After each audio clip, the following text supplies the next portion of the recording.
এই ভিডিଓଟିକୁ ଆପଣ ଭଲ ଭାବରେ ଦେଖନ୍ତୁ। ଗୋଟେ ଛୋଟ ମାଙ୍କଡର କାହାଣୀ, ଗୋଟେ କୁନି ମାଙ୍କଡର କାହାଣୀ, ମାକାକ ଜାତିର ମାଙ୍କଡ ପଞ୍ଚର କାହାଣୀ, ଯାହା ଏବେ ସୋସିଆଲ ମିଡିଆରେ ଭାଇରାଲ ହେଇ ସମସ୍ତଙ୍କ ହୃଦୟକୁ ଛୁଇଁ ଯାଇଛି। ପଞ୍ଚକୁ ଦେଖିବା ପାଇଁ ବହୁ ଦୂରରୁ ଲୋକ ଆସି ଜମା ହଉଛନ୍ତି। ତାର କାରଣ ହଉଛି ଏ ଯୋଉ ଦେଖୁଛନ୍ତି ପଞ୍ଚ, ଯିଏକି ଜନ୍ମ ପରେ କିଛି ଦିନ ମଧ୍ୟରେ ତା ମା ତାକୁ ଅସ୍ୱୀକାର କରିଦେଇଥିଲା। ମା ତାକୁ ପାଖରେ ପୁରେଇ ଦଉନଥିଲା।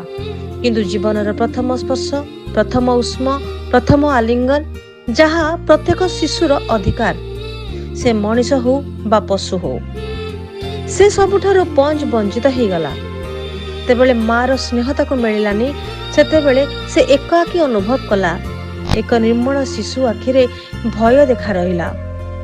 କିନ୍ତୁ ସେଠାରେ ଥିବା ଜୁସ୍ ଷ୍ଟାଫ ମାନେ ତାଙ୍କ ପାଇଁ ଦୈବତ ସଦୃଶ ହେଲେ ଏବଂ ସେମାନେ ପଞ୍ଚକୁ ମା ପରି ତାଙ୍କୁ ସ୍ନେହ କଲେ, ମା ପରି ତାର ସେବା କଲେ, ତାକୁ କ୍ଷୀର ପିଆଇଲେ, ତାକୁ ଉଷ୍ମ ଦେଲେ, ସ୍ନେହ ଆଉ ସୁରକ୍ଷାର ଆଶ୍ରୟ ଦେଲେ।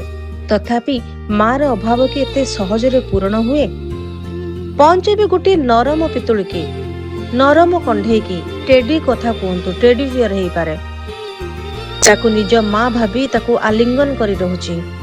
ସେ କଣ୍ଢେଇକୁ ଆଖିରେ ଲଗେଇ ଘୁମୁଛି, ଭୟ ଲାଗିଲେ ଦୃଢ ଭାବରେ ତାକୁ ଧରି ରଖୁଛି, ଗୋଟେ ମୁହୂର୍ତ୍ତ ପାଇଁ ବି ତାକୁ ଛାଡୁନି।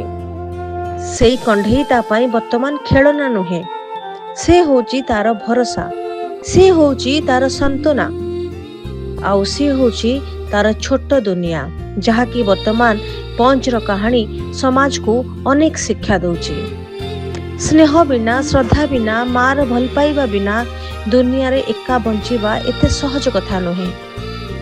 ଏହି ଦୃଶ୍ୟ ଦେଖି ଅନେକ ଆଖିରେ ଲୁହ ଆଣିଛନ୍ତି, କାରଣ ମାର ସ୍ନେହର ମୂଲ୍ୟ ପ୍ରତ୍ୟେକ ପ୍ରାଣୀ ପାଇଁ ସମାନ।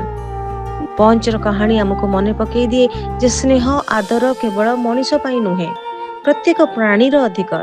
ଏକ ଛୋଟ ହୃଦୟର ଯନ୍ତ୍ରଣା ଆମକୁ ଶିଖାଏ ଦୟା, କରୁଣା ଓ ମାନବିକତା ସବୁଠୁ ବଡ଼ ଶକ୍ତି। ଆଜି ପଞ୍ଚ ଗୋଟେ ପୁତୁଳିକୁ ଆଲିଙ୍ଗନ କରି ଜୀବନର ଲଢ଼େଇ ଲଢୁଛି, କିନ୍ତୁ ସେ ଏକା ନୁହେଁ, ସମଗ୍ର ବିଶ୍ୱ ତା ପାଇଁ ଆଶୀର୍ବାଦ କରୁଛି। ସତ୍ୟ କେହି ଭାଇରାଲ ମାଙ୍କଡର କାହାଣୀ ଆମ ହୃଦୟକୁ ସ୍ତବ୍ଧ କରିଦେଇଛି। ଆସନ୍ତୁ ଆମେ ସମସ୍ତେ ମିଶି ଏଇ ଛୋଟ ପ୍ରାଣୀ ପାଇଁ ଗୋଟେ ପ୍ରାର୍ଥନା କରିବା ଯେ ଷ୍ଟେ ଷ୍ଟ୍ରଙ୍ଗ ଲିଟଲ ପଞ୍ଚ।